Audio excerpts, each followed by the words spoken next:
Welcome to the Manticore Expert Series. We're here to help you get more from the Manticore. We want to empower you to fully understand this phenomenal coin and treasure detector so that you're confident enough to customize it to your environment and your detecting style.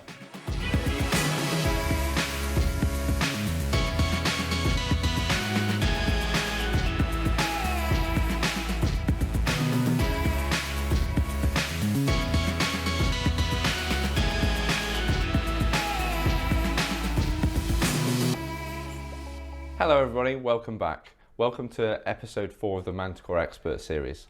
Today we're going to be talking about the simple and the complex. We're going to be talking about ferrous limits, what they are, how you use them and when you might need to change them. And we're also going to be talking about pairing headphones, which is a common question we get on every detector.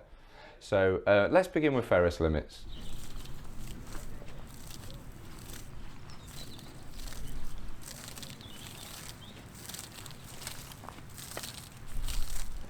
Welcome back to the Minelab Manticore series. This time we're going to have a look at ferrous limits and custom ferrous limits, how to use them, when to use them, how to change them and how to set up a custom ferrous limit. So we'll start off, we'll just do a factory reset. I see it, factory reset.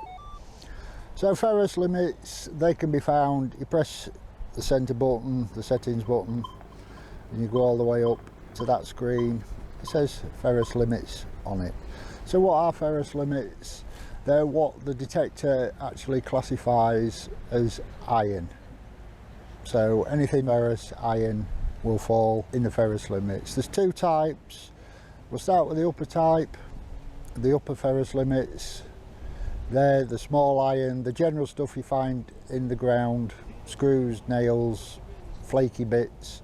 And the lower ferrous limits, they're the big flat iron and more on beaches as well, the bottle tops.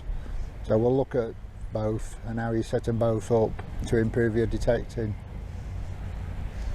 So the upper limits, to edit, you go to your ferrous limits, press the little icon on the right hand side, and that brings you into the presets. The presets work in one continuous block on the upper one. So each press of the key, it gets wider and wider. And the lower one, press the down button and then adjust. And as you can see, this area here always gets bigger the higher you go. So what you want to do when you first get on the field, to determine how much of your upper ferrous limits you need to use, you just have a swing of your coil and see where generally the iron falls in your upper limits and adjust that accordingly. Your lower limits here in the UK, you get a little bit but not so much problematic big iron, so you can use a lower one. Mainly it's for the beaches where the bottle tops cause the biggest problems, so you can up that. So we'll just look at setting the upper limits. We'll have a quick swing of the coil and here we can see the upper limit in a straight line. We can go fairly aggressive, 8 almost knocks out all the iron. You get a little bit coming out, you can sort that in a custom setting which I'll show you in a second. And also with the stabilizer, we'll take those little squeaks out, which you've seen in another video. Again, swinging the coil, now looking at the lower limits, we can see there's not really a lot of big flat iron in the field, so the lower limits we can set pretty low. So let's have a look at setting a custom ferrous limit. So again, we go up to your ferrous limits.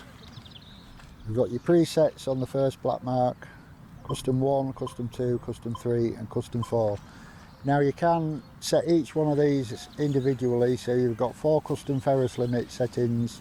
So if you do 4 different fields, 4 different areas, you can change how your ferrous limits work.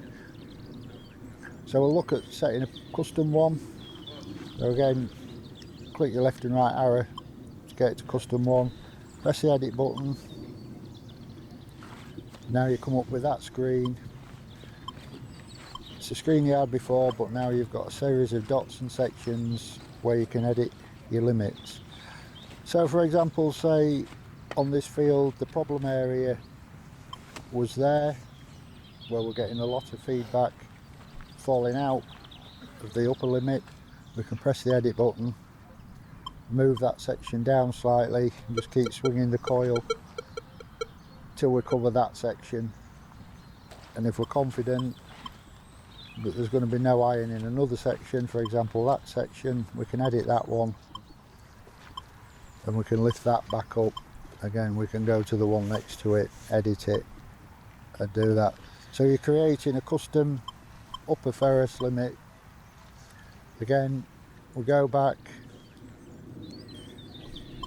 to custom one, go back to your ferrous limits, go to your lower limits.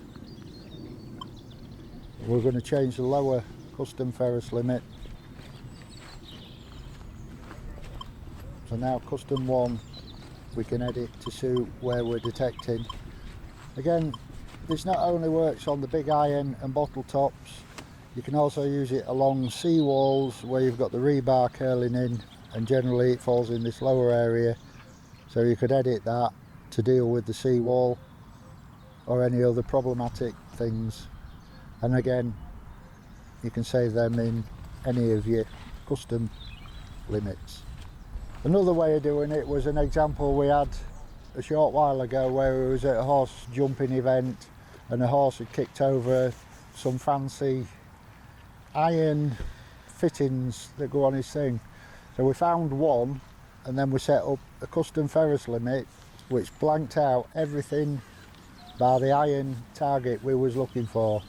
But we managed to find the other 19 of the 20 that were lost. So that was setting up a really aggressive custom ferrous limit to find something particular iron. But again, that was close to the surface.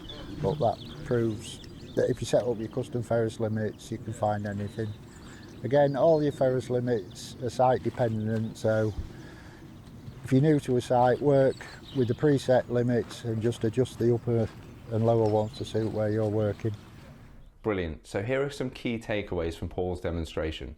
The upper ferrous limits are typically for small iron targets, whereas the lower ferrous limits are for large iron and bottle tops, those types of things.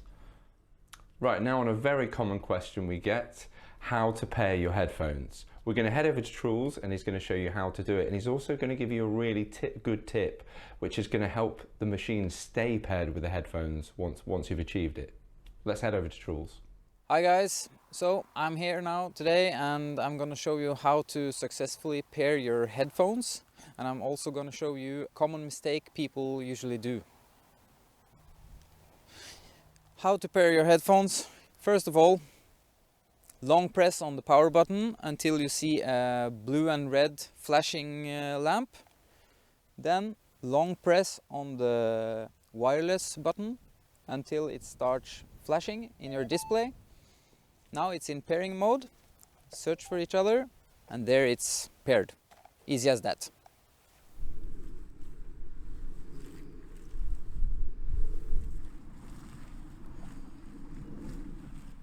So I'm all done for today. I'm gonna turn off my machine. Then I'm gonna turn off my headphones. Do not long press on the headphones.